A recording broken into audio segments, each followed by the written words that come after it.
नमस्कार, मैं हूं आशीष चित्रांशी और आप देख रहे हैं द न्यूज लॉन्चर। इजराइल ने जब पिछले सप्ताह ईरान के परमाणु संयंत्रों के आसपास बम गिराए, मिसाइलें गिराई थी और उसके बाद बदला लिया जब ईरान ने, और डिमोना जो न्यूक्लियर सिटी है जहां पर गुप्त परमाणु कार्यक्रम 60 के दशक से इजराइल चला रहा है, वहां पर मिसाइलों से हिट किया और भयंकर तबाही मची। दुनिया भर में चर्चा होने लगी, क्या परमाणु युद्ध होने वाला है। सब के सब थम से गए, पूरी दुनिया की धड़कनें बढ़ गई।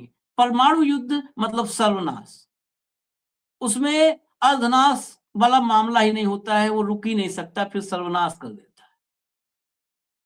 उसके बाद दोबारा न तो परमाणु ठिकानों के तरफ इजराइल ने नजर डाली और ईरान ने तो रिटेलिएट किया था, इजराइल को बताया था कि तुम्हारे परमाणु ठिकाने हमसे, हमारी पहुंच से दूर नहीं है। लेकिन इजराइल वो वाला ब्रीड है जिसको 12 साल पाइप में आप रखो, जब जैसे ही पाइप निकालोगे दंड से अपने असली शेप में आ जाता है, वो ब्रीड। इजराइल फिर वही काम, वही कारनामा कर दिया बुशहर में, जहां पर ईरान का शांतिपूर्ण जो है न्यूक्लियर प्रोग्राम है, जहां पर बिजली उत्पादन होता है, वहां पर मिसाइल दागा है और संयंत्र से मात्र 350 मीटर की दूरी पर बड़ा धमाका हुआ। तो इजराइल ने ये करके फिर से एक बार दुनिया को चिंता में डाल दिया है कि क्या परमाणु युद्ध शुरू हो चुका है, होने वाला है। क्योंकि बार बार पिछली बार के बाद लगा था अब ये गलती नहीं होगी, लेकिन बार बार अगर इजराइल ये कर रहा है तो क्या परमाणु युद्ध को दावत दे रहा है? क्या ईरान से कुछ ऐसा करवाना चाहता है नेतन्याहू? इसका चरित्र अगर आप देखेंगे, पूरी दुनिया में ये इंटरनेशनल कोर्ट से जो है युद्ध अपराधी घोषित है। इसका पूरा चरित्र रक्त चरित्र, हमारे यहाँ कहते हैं ना, रक्त चरित्र है ये।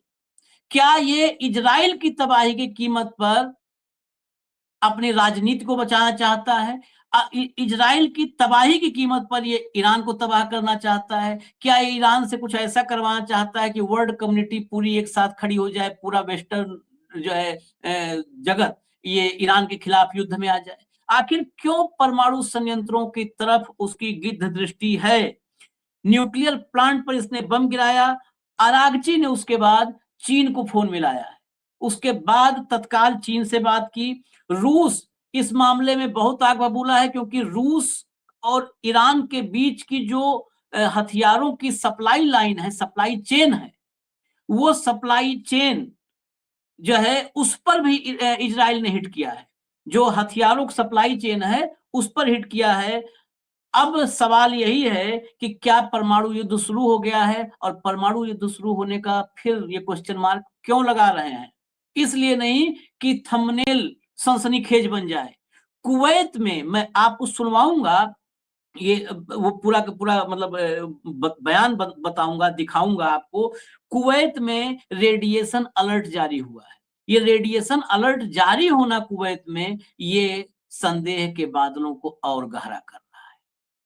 रेडिएशन अभी हुआ है कि नहीं हुआ है, हम इस पर नहीं बात कर रहे हैं। आईएईए ने कहा है कि अभी रेडिएशन नहीं है, लेकिन इजराइल का ये कदम, कुवैत अमेरिका के चेलों में से ही एक है, और कुवैत में रेडिएशन अलर्ट जारी किया जाना कहीं इस बात का की भनक तो नहीं है कि अब परमाणु युद्ध शुरू करने की तैयारी है, या कुछ ऐसा हो सकता है अटैक ईरान पर और बड़ा, और वो अटैक हुआ तो फिर क्या हालात होंगे, कल्पना कीजिए। जरा भाव को लाइए, जोड़िए, फिर मैं विस्तार से खबरों को दिखाता हूं। स्वागत है भाव। भैया खबर लाइए, पहली खबर दिखाइए। US Israeli strike hits near Iran Bushehr nuclear plant second in a week. मतलब सप्ताह भर में दूसरी बार। मैंने बताया था इसके पहले भी हुआ था, उस समय इस्फहान पे भी दागा था, बुशहर पे भी दागा था, और बुशहर पर जब पिछली बार दागा था तो रूस ने बहुत कड़ी आपत्ति जताई थी कि बुशहर से दूर रहो, क्योंकि बुशहर में जो परमाणु संयंत्र है, हम आगे आपको डिटेल में बताएंगे, वहां वो रूस ही संचालित करता है, रूस ही वहां पर सामग्री लाता है, वहां का सामग्री ले जाता है, रूस के ही इंजीनियर काम करते हैं बुशहर में। तो रूस को आप यहां पर अटैक करने का मतलब आप रूस को युद्ध में खींच रहे हो, जबरिया खींच रहे हो। आगे चलिए, आगे चलिए। ईरान पर इजरायली हमले जारी, बुशहर न्यूक्लियर प्लांट पर दागी गई मिसाइलें। आगे चलिए। बुशहर न्यूक्लियर प्लांट पर ईरान का मिसाइल अटैक, आईएईए ने किया अलर्ट। ईरान और अमेरिका के बीच तनाव के बीच बुशहर न्यूक्लियर पावर प्लांट पर एक और मिसाइल गिरने की पुष्टि हुई है। अंतर्राष्ट्रीय परमाणु ऊर्जा एजेंसी के महानिदेशक राफेल मारियानो ग्रासी ने परमाणु सुरक्षा जोखिमों को लेकर के गहरी चिंता जताई है। आगे बढ़िए, आगे बढ़िए। ये देखिए, इस रिएक्टर के बारे में जानना जरूरी है, क्योंकि इस रिएक्टर को हिट करना ये युद्ध अपराध के फिर एक और युद्ध अपराध और बड़ा अपराध है। यहां पर देखिए, इस्फहान, फोर्डो और नतांज, ये जो तीनों जो है संयंत्र हैं ईरान के, उन तीनों के बारे में दुनिया भर को ऐतराज रहा है। दुनिया कहती रही यहां पर परमाणु हथियार का कार्यक्रम चला रहा है ईरान, और ईरान ने भी कभी ये नहीं कहा कि नहीं हम वहां बिजली बना रहे हैं।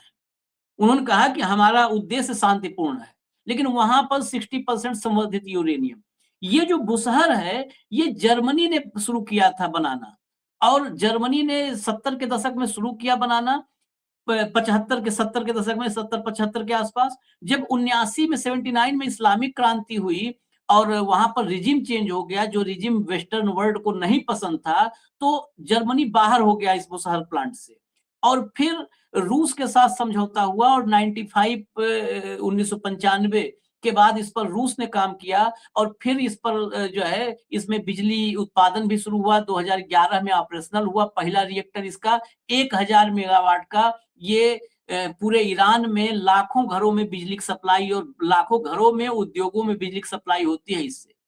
2011 में ऑपरेशनल हुआ ये। रूस का रोसाटम रोसाटोम जो है एक कंपनी, वो इसको चलाती है। तकनीशियन प्लांट को चलाने और मेंटेन करने का दोनों काम ये रूस का रोसाटम करता है। ईरान का एटॉमिक एनर्जी ऑर्गेनाइजेशन जो है, वही इसका स्वामित्व तो उसके पास है, लेकिन ऑपरेशन और फ्यूल सप्लाई ये दोनों में रूस की भूमिका है। रूस में बने लो एनरिच्ड यूरेनियम 4.5%। अब देखिएगा यहीं पर इससे और क्लियर होगा ये सब क्यों दिखाते हैं। ये लो एनरिच्ड यूरेनियम जो है 4.5% संवर्धित यूरेनियम से चलता है। कितना चाहिए हथियार के लिए? हथियार के लिए चाहिए 70% के करीब। 60% एनरिच्ड यूरेनियम नतांज, फोर्डो और इस्फहान में है ईरान के पास, जिस पर जो है अमेरिका और इजराइल किसी तरह कब्जा करने की फिराक में है कि ये हथियार बना लेगा 10 दिन में, 15 दिन में, और यही एक दशक से कह रहे हैं। यहाँ 4.5% एनरिच्ड यूरेनियम है, इससे क्या दिक्कत है? और ये पूरी दुनिया में ये ऑफिशियल बुशहर एक ऑफिशियल एटॉमिक एनर्जी का प्लांट है। ये कहीं पे हिडन नहीं है, ना इसमें कहीं पर कोई अवैधानिक गतिविधि का आज तक कोई आरोप भी इस पे नहीं है। रूस ईंधन सप्लाई करता है, और इस्तेमाल हो चुका जो ईंधन होता है उसको वापस भी ले जाता है। यह भी बहुत महत्वपूर्ण है। जैसे ये भी नहीं है कि वहां पर छोड़ दिया हो तो उसका कोई और यूज हो, इस्तेमाल सप्लाई करता है और फिर वापस ले जाता है। रोसाटम जो है ये वर्तमान में प्लांट के दूसरे और तीसरे यूनिट का भी निर्माण कर रहा है। एक यूनिट 1000 मेगावाट देती है, दूसरा तीसरा भी निर्माण कर रहा है। आगे चलिए, जरा आगे बढ़िए,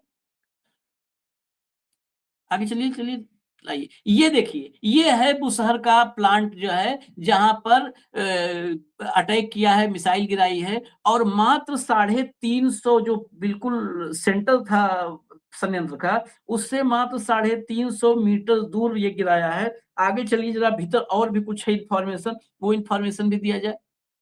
हाल के हमले के बाद रोसाटम के सीईओ एलेक्सी लिखाचेव ने हमले की निंदा की और कहा कि यह खतरनाक मिसाल है। रूस ने प्लांट के आसपास सिक्योरिटी की मांग की है। हमले में रूसी कर्मचारियों को कोई नुकसान नहीं हुआ है, लेकिन रोसाटम ने कुछ स्टाफ को निकालने की तैयारी भी कर ली है। आगे चलिए जरा, आगे। ईरान युद्ध के दौरान अमेरिका इजराइल ने ईरान की कई न्यूक्लियर साइट्स नातांज, फोर्डो आदि पर हमले किए। बुशहर पर सीधा हमला नहीं हुआ, लेकिन कैंपस के बहुत पास एक प्रोजेक्टाइल गिरा। ईरान और रूस ने इसे जानबूझकर हमला बताया है। अब इसके आगे और चलिए एक आपको दिखा दें ट्वीट, फिर हम भाव के पास चलेंगे नेक्स्ट हिस्से में, उसके बाद आएंगे।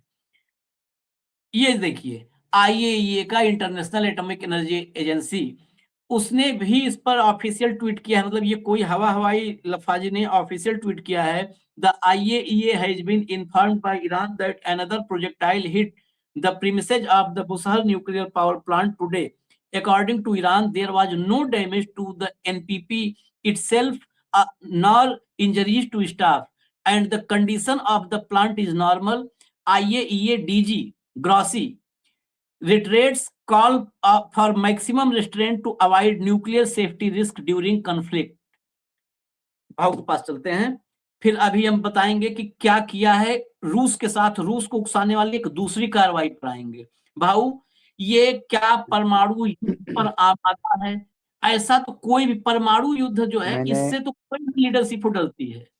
हमने कम से कम 3 दिन पहले जब ये सवाल आपने पूछा था तो मैंने कहा कि ये परमाणु युद्ध की शुरुआत है। परमाणु, क्योंकि जब ईरान के परमाणु जहाँ संयंत्र थे वहां पे जब हिट हुए, हालांकि सिविल कंस्ट्रक्शन हिट हुआ, जो अंडरग्राउंड है वहां तक कुछ नहीं गया, लेकिन उसके बाद उन्होंने जो सबसे सेफ शहर था इजराइल का, उसको हिट किया। सवाल ईरान में लीकेज होने या रेडिएशन लीक होने की बात नहीं है, ये इजराइल में भी लीक हो गई तो भी इसको परमाणु युद्ध माना जाएगा आशीष। ये दोनों तरफ से है। लेकिन पहले की जैसा हमेशा मैं कहता हूं, ईरान कभी भी पहला हमला नहीं करता, ईरान दूसरे हमले का चांस नहीं देता। तो ईरान ने जब पहली बार जब इजराइल ने हिट किया तब अमेरिका ने यह भी कहा था कि आप न्यूक्लियर प्लांट से दूर रहो इजराइल को, लेकिन इजराइल सुनने को तैयार नहीं। तब इजराइल के डिफेंस मिनिस्टर का स्टेटमेंट था कि there is no immunity to anybody in Iran. Iran में अब कोई भी चीज के लिए कोई हमको रिजर्वेशन नहीं है, जो सामने आएगा उसको हम बर्बाद कर देंगे। अब उसका रिटेलिएशन ईरान का हुआ। आज यदि इस शहर पे आया तो अब इसमें हमने तब भी कहा था कि जहां रशिया का इन्वॉल्वमेंट है, रशिया वार्निंग कर रहा है। दूसरी बात है कि एक बात बड़ी आपने पते की कही और वो ऐसा रेफरेंस के साथ बोली आपने कि लीकेज तो हुआ नहीं, ये ईरान कह रहा है, लीकेज नहीं हुआ ये इंटरनेशनल एजेंसी कह रही है, लेकिन लीकेज की वार्निंग कोई तीसरा दे रहा है और कह रहा है कि आपके यहाँ बिल्डिंग बंद करो। मतलब ये एक अब प्रोसेस हो रहा है कि कल यदि न्यूक्लियर युद्ध की तैयारी तो नहीं है, ये बैकग्राउंड तो नहीं बना रहे हैं कि भाई ये नहीं बोल रहे, लेकिन देखो इराक में तो लीकेज हो गया, लीकेज ईरान तक आ गया है, ईरान के लोग वहां उन्होंने वो वार्निंग जारी की है, एडवाइजरी जारी की है, दरवाजे खिड़कियां इतनी टाइट बंद करो कि अंदर कुछ हवा नहीं आना चाहिए इस हिस्से। तो इसका मतलब ईरान झूठ बोल रहा है कि लीकेज नहीं हुआ, लीकेज तो हो रहा है। इसका मतलब ईरान में भी परमाणु का लीकेज हो रहा है, एटॉमिक और लीकेज हो रहा है, बाकी जगह पे भी लीकेज हो रहा है, तो फिर परमाणु युद्ध है ये। तो क्या अब ये हिरोशिमा नागासाकी जैसा कुछ प्रयोग करने जा रहे हैं अमेरिका, या इजराइल से करवा रही है मुझे, क्योंकि अब अमेरिका को ये वाइंड अप भी करना है। देखिए आशीष, अमेरिका लंबे युद्ध के लिए नहीं बना है। 26 दिन ये बहुत बड़ी बात है। 26 दिन अमेरिका का जो सबसे बड़ा लंबा युद्ध आपने जो दिखाया था 1 महीना जापान का, जिसका रेफरेंस दिया था ये पिछले वीडियो में, उसमें कितने लोग हताहत हुए थे? वो इतना छोटा द्वीप था। यदि ये और 2 महीने खींच गया तो इसका कितना खर्चा होगा? लाखों करोड़ रुपए खर्चा हो रहा है जो उनके बजट के बाहर है। 16,000 करोड़ रुपए रखे थे बजट मात्र। अब ये 25 मतलब करीब मुझे लगता है कितना 10-15 लाख करोड़ हो गया होगा। हाँ। अब अमाउंट उधर वो पेंटागन कांग्रेस के सामने कटोरा लेके खड़ा है, $2 अरब और दे दो हमको। तो यहाँ जानमाल की हानि हो रही है, सबकी हानि हो रही है अमेरिका की, और इनको युद्ध जल्दी खत्म करना है। अब युद्ध कब खत्म होगा? या तो जापान जैसी स्थिति होगी, हिरोशिमा नागासाकी पे हो गया और जापान एकदम सरेंडर हो गया। लेकिन ये जापान नहीं है आशीष। यहाँ एटॉमिक बॉम्ब गिरने पर भी जब तक वो जीवित है तब तक लड़ेंगे, ये बात भी मैं बता रहा हूँ। और क्या इसमें थर्ड कंट्री इन्वॉल्व होगी क्या? क्योंकि रशियन का कुछ, ये तो प्लान तो हिट हुआ है, कुछ रशियन शिप भी हिट हुई है, ऐसा मैंने सुना है, जो कुछ फ्लैश जो आ रहे थे। तो फिर यदि रशियन शिप भी हिट, ऐसा ही तो वर्ल्ड वॉर होता है, ऐसा ही तो इन्वॉल्व होता है दूसरे देश का। और ये वर्ल्ड का प्रोटोकॉल है कि आप किसी भी न्यूक्लियर प्लांट को हिट नहीं करोगे युद्ध में। लेकिन जो ऑलरेडी जिसको क्रिमिनल घोषित कर चुके हैं, वॉर क्रिमिनल, उसको और 4 ऑफेंसेस लगने में क्या, वो तो आप वो आदतन अपराधी है वो तो। लेकिन इसका ठीकरा अमेरिका पे भी फूटेगा। कुल मिला के जो उस दिन मैंने कहा कि ये युद्ध की शुरुआत मैं मानता हूं, अब ये युद्ध बहुत आगे जा चुका है, परमाणु युद्ध। और मैंने उस दिन भी कहा था कि परमाणु युद्ध का मायने सिर्फ बम डालना नहीं होता। परमाणु बम से भी रेडिएशन ही होता है और उसी से मरते हैं लोग। और रेडिएशन वैसा भी हो गया तो वैसा भी मरना है।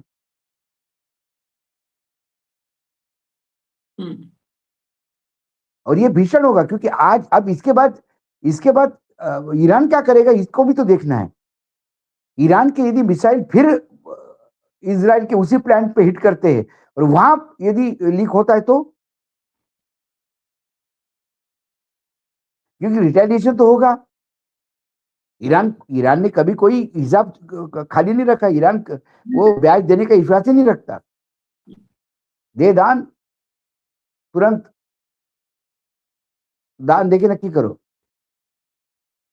और ये आपको खबर कल तक आ जाएगी, देखना। इन्होंने उनके न्यूक्लियर साइट पे हमले किए थे। तो ये विश्व के लिए खतरा है। हम भी चपेटे में आ जाएंगे। सब भयावह हो गया तो हम चपेटे में, रेडिएशन यहां तक आ जाएगा भाई। अगर बड़ा वो हो गया तो अब देखिए ना, उसके मैं बताऊं, अरागची ने चीन को, अब स्थिति कहाँ जा रही है। जब कई रिपोर्ट्स एक साथ हम इसीलिए लेकर के आते हैं कि सब जुड़े हुए हैं, सब युद्ध में सब कुछ, सारी खबरें जुड़ी हैं।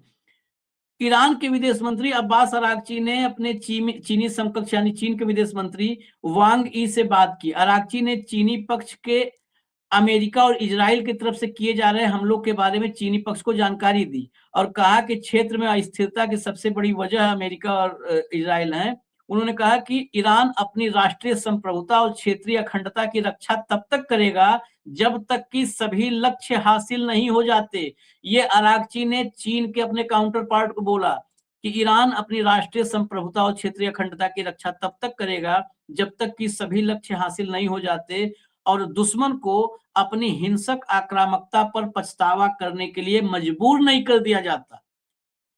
हिंसक आक्रामकता पर पछतावे के लिए मजबूर नहीं कर देंगे तब तक नहीं। इसके अलावा ईरान द्वारा उठाए गए जितने कदम हैं वो और सावधानियां हैं, वो सब के सब इंटरनेशनल लॉ के अनुरूप हैं। अरागची ने भी कहा कि हम जो भी कर रहे हैं वो इंटरनेशनल लॉ के अनुरूप कर रहे हैं। देखिए, हार्मुज को ब्लॉक करना ये उनका अधिकार है, क्योंकि हार्मुज से ही उनके यहाँ हमले हो सकते हैं नेवी के। तो उन्होंने हार्मुज को ब्लॉक किया। वो नेवल वो देश की सुरक्षा के साथ जोड़ा उन्होंने। वही बात वो कर रहे हैं कि वहां पर हमारा अधिकार है, तो हम जो है इसलिए इंटरनेशनल लॉ के हिसाब से चल रहे हैं। आईआरजीसी का जो जनसंपर्क विभाग है उसने कहा कि ईरान ने इजराइल की हवाई रक्षा प्रणाली को भेद दिया है और अपने शक्तिशाली खैबर सेकंड, इमाद और सेजिल मिसाइलों के साथ साथ कमिकाजे ड्रोन्स तैनात किए। इन मिसाइलों ने उत्तरी और मध्य तेल अवीव में इजराइल के खुफिया ठिकाने रामत गन और नेगेव में सैन्य, वाणिज्यिक और सहायता केंद्रों को निशाना बनाया है। लेकिन इससे ये तो विदेश मंत्री ने चीन के साथ, क्योंकि चीन रूस अब ये सारा कोऑर्डिनेशन ये एक लाइन में आएंगे। अगली खबर कह रहा हूँ, ये ईरान से ज्यादा हार्मुज का इंपॉर्टेंस इन देशों के लिए भी है। यदि हार्मुज पे ईरान के नाम पे यदि इंग्लैंड आके और यूरोपियन देश आके और नाटो वाले आके बैठ जाते हैं तो फिर वो तो आपके गले में आके बैठ गए। बैठने की स्थिति अभी लग नहीं रही है, सबके खड़े होने की स्थिति बनती जा रही है। जरा अगली खबर लाइए। ये देखिएगा, ये बड़ा महत्वपूर्ण है। Israel strikes Russia Iran weapon supply line. In the Caspian Sea, Caspian सागर में जो ईरान रसिया का हथियार सप्लाई लाइन है उस पर अटैक किया, स्ट्राइक किया है इजराइल ने। Russia and Iran have used the sea to move everything from drones to oil and wheat. Russia और ईरान इस सप्लाई लाइन का इस्तेमाल करते हैं, इस समुद्री सप्लाई लाइन का सब कुछ जो है मूव करने में, इधर से उधर ले जाने में, चाहे वो ड्रोन हो, हथियार हो या गेहूं और तेल हो। ये वॉल स्ट्रीट जर्नल की रिपोर्ट है। अगर आप ईरान जहां पर इंडिविजुअली मतलब अकेले ईरान का सामान है, ईरान की संपत्ति है, वहां पे हिट कर रहे हो, ठीक है। रसिया के साथ जो सप्लाई लाइन है उस रसिया के साथ सप्लाई लाइन को आप हिट कर रहे हो तो आप सिर्फ ईरान को नहीं हिट कर रहे हो। फिर रसिया को हिट किया, ये इससे बड़ा क्या उकसावे वाली कार्रवाई? इसके भीतर वो भी होगा, जरा मैप भी होगा, वो मैप भी लाइए, मैप भी लाइए। ये देखिए मैप, इससे और क्लियर हो जाएगा। यहाँ पर देखिए, ये आप मैप में पास से ये कैस्पियन सी ऊपर देखिए जो है कैस्पियन सी, कैस्पियन सी से ये रास्ता, ये जो सप्लाई लाइन है ये रूस और ईरान के बीच खुलता है। ये बंदर आपको दिख रहा होगा, बंदर अंजाली पोर्ट, जहां पर एक काले रंग का सर्किल है, बंदर तेहरान के ऊपर, तेहरान है, तेहरान के ऊपर बंदर अंजाली पोर्ट है। और वहीं से ये जो आप देख रहे हैं पूरा नीली पट्टी बिल्कुल सेंटर में, ये कैस्पियन सागर, यही वो सप्लाई लाइन है जो रूस से ईरान को कनेक्ट करता है। ये सप्लाई लाइन, इससे उनका खाद्यान्न हो, हथियार हो, तेल हो, सबका आवागमन है यहां से, इस लाइन से। इस पर अटैक करने का मतलब, फिर मैं कहूंगा, इस पर अटैक करने का मतलब ये ईरान पे नहीं, अब रूस पर, मतलब रूस को उकसाने की कोशिश कर रहा है इजराइल। भाऊ, रूस को उकसाने में क्या आखिर इंटरेस्ट है? रूस से काहे उलझने की कोशिश है? देखिए देखिए इजराइल चाहता है, देखो आशीष, इजराइल ने पहले जो कॉन्फ्लिक्ट हुआ था हमास के साथ, हाँ तभी इजराइल को समझ में आ गया था कि ईरान अकेले से निपटाया नहीं जाएगा। हाँ तो हाँ उन्होंने एप्स्टीन की पेन ड्राइव से तो अमेरिका को ले आए, हाँ लेकिन हाँ। बाकी यूरोपियन देश दूर बैठे हैं, नाटो दूर बैठा है। यदि उसका इन्वॉल्वमेंट चाहिए तो आपको रशिया को उतारना पड़ेगा। यदि रशिया अपने जहाजों का बदला लेने के लिए उतरते हैं तो उधर से नाटो भी सामने आ जाएगा, फिर उनका वो सब, और यूरोपियन, तो फिर इधर से चाइना। तो मैंने इसीलिए कहा कि ये इसलिए उसका रहा है कि ये चाहता है कि अमेरिका, क्योंकि भाई अमेरिका अकेला पड़ गया और अमेरिका अब नहीं सब कुछ कर पा रहा है ईरान का। अमेरिका और इजराइल ने मिलकर सोचा था कि 16 घंटे में, 17 घंटे में खत्म हो जाएगा। आज 26 दिन हो गए, कुछ नहीं हो रहा है। अब ये चाहते हैं, कितनी बार अमेरिका ने कहा कि भाई बाकी देश भी आ जाए, चाइना तक को बोला आप भी आ जाओ, होर्मुज खोल देते हैं, बाकी देशों के लिए भी बोला कि अपने को साथ लाना है। फिर कहता है कि तुम्हारी कोई औकात नहीं, मैं ही कर लूंगा। फिर कहता है नहीं नहीं आ जाओ यार। ये तो लगातार 23 दिनों में यही वक्तव्य चल रहा है। यदि इसमें रशिया उतरता है तो नाटो बिना बुलावे आ जाएगा सामने, और इजराइल यही चाहता है। इजराइल चाहता है कि अब सब लोग मिलकर ईरान पे हमला बोल दे, क्योंकि अब अकेले अमेरिका और इजराइल के भी भरोसे नहीं, मतलब कि हाथ में नहीं रहा ईरान, दोनों को टफ दे रहा है। भाई जब आप इमेजिन करिए, जब अमेरिका ने जब मूवमेंट किया था अपने अब्राहम लिंकन का, तो क्या मीडिया में स्पेकुलेशन हो रहा था? बस अब्राहम लिंकन आया, अकेला अब्राहम ही काफी है, ये है वो है, फिर ये जंगी जहाज है, पूरी रूप से घेर लिया ईरान सकते में, ईरान बर्बाद। अब कमांडो की बात हो रही है, 6,000 कमांडो आ रहे। अरे ये अब्राहम भेज दिया वापस, ये अब 35 गिराया, अब ये कमांडो क्या करेंगे? ये तो जानकारी, ये तो अंदेशा उनको भी है, इजराइल को भी है। तो वो चाहते हैं कि एट अ टाइम अटैक हो, पूरा मिडल ईस्ट भी साथ आ जाए, उधर से पूरा नाटो आ जाए, और सब मिलके करेंगे तो फिर ईरान किसकी से लड़ेगा? तो बाकी सब इस आ नहीं पा रहे हैं, अमेरिका के अपील पे नहीं आ रहे हैं। इजराइल ने भी अपील किया था वर्ल्ड को, वो भी नहीं अपील पे आ रहे हैं। फिर ऐसे में रशिया को यदि आप उतारते हो तो वो लोग आ जाएंगे, इसलिए रशिया को उस्काने का प्रयास कर रहे हैं। इस हमले का जो कैस्पियन सागर में अटैक किया, इसको अगर बिटवीन द लाइन और देखें तो ये हमला इजराइल की ताकत का प्रतीक नहीं है। इसको क्या ये माना जाए कि इजराइल को ये एहसास हो चुका है कि हमारी तबाही तय है, तो हम तो डूबेंगे सनम, तुमको भी ले डूबेंगे। मतलब हम ऐसा भसड़ फैला दो कि अब नहीं सब आ जाए इस युद्ध में। आशीष, जब उन्होंने सोचा कि अमेरिका और हम दोनों मिलकर 2 मिनट के अंदर 2 दिन में इसको खत्म कर देंगे, हाँ नहीं हो पाया ना। हाँ इसमें इजराइल की गलती नहीं, इजराइल ने भी आकलन ज्यादा किया था अमेरिका का। हाँ ये बड़बोले बाबा को ज्यादा ही उन्होंने भी तवज्जो दी थी, इस हवाबाज को। अब ये हाथ पैर ये अब निकलने की बात कर रहा है। इजराइल ने कितनी बार कहा कि बगैर इजराइल के कोई शांति वार्ता हो नहीं सकती, लेकिन अमेरिका ईरान से डायरेक्टली बात कर रहा है, करने का प्रयास कर रहा है या कंडीशन दे रहा है, उसमें इजराइल को पूछ भी नहीं रहा है। क्योंकि अमेरिका को भी अपनी चमड़ी बचानी है, इसमें से इज्जत बचा के निकलना है। बाकी देश आ नहीं रहे हैं, तो बाकी देशों को लाने के लिए क्या है? और इजराइल तो बर्बाद हो ही गया। अब इजराइल को क्या है? इजराइल को डर है कि अमेरिका चला गया वापस, और ये ईरान के सामने हमको रख दिया तो ये मेमने जैसी हालत हो जाएगी, ईद का बकरा कट जाएगा। अकेला इजराइल कहां तक लड़ेगा?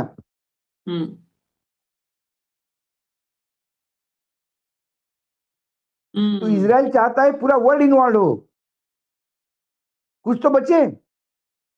हाँ, सब कटेंगे मरेंगे तो उसी में हम सरवाइव करेंगे। हाँ।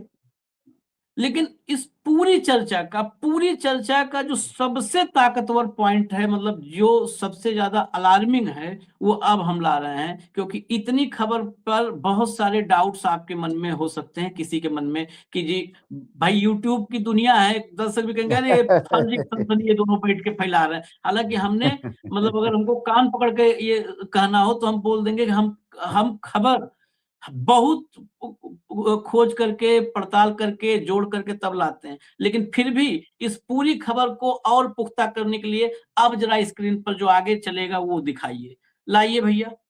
ये कुवैत की तरफ से जो है, ये ऑडियो बंद कर दीजिएगा क्योंकि बकायदे वो रिलीज किया है म्यूजिक के साथ।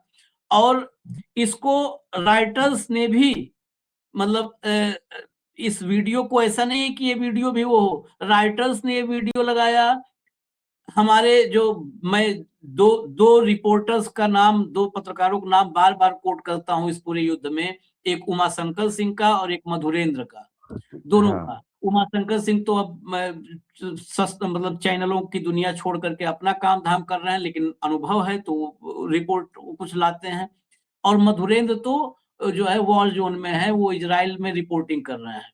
मधुरेंद्र ने ये वीडियो ट्वीट किया है, और इस वीडियो में जो ये आपको चल रहा है, इसमें क्या है, कुवैत की तरफ से आधिकारिक रूप से न्यूक्लियर सेफ्टी एडवाइजरी जारी की गई है। ये बगल में जो सब आपको चल रहा है ना, वो पूरा समझाया गया है वहां पे एडिट करके।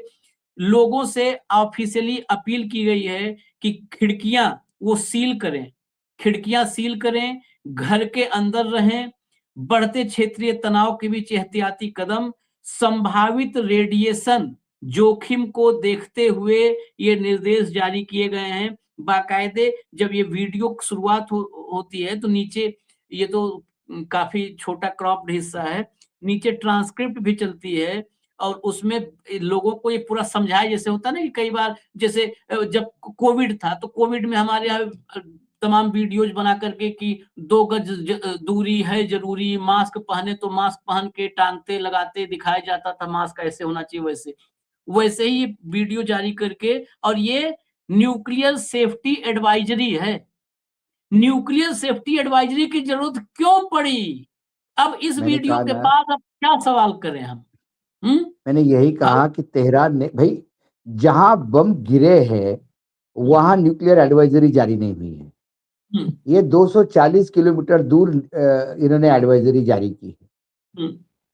इसका मतलब ये प्रिपरेशन है, दुनिया के सामने बताने के लिए है कि न्यूक्लियर वॉर चालू हो गई है ऑलमोस्ट, जब आप एडवाइजरी जारी करते हो तो। इसका जिक्र मैंने किया था, मैंने बोला ये जो जहां पर वो इजराइल में नहीं हुई, ईरान में नहीं हुई और इराक में हुई। वो 240 किलोमीटर दूर है, तो उनको लगता है रेडिएशन हमारे तक आ जाएगा, तो उन्होंने एडवाइजरी दी है कुवैत में, सॉरी ईरान में नहीं, कुवैत में। तो 240 किलोमीटर दूर उनको लगता है कि हम पे रेडिएशन आ जाएगी। तो मैंने ये सारी चीजें क्या है, ये सारी आपको परमाणु युद्ध के तरफ जाते हुआ पूरा युद्ध है कि कल लीक हो जाए, कल अगला हमला यदि इजराइल ऐसा करे कि जिसमें लीक ही हो जाए, वो तो कहेंगे कि भाई पहले से हमने बोला था कि ये लीक हो रहा है, ये मान नहीं रहे थे।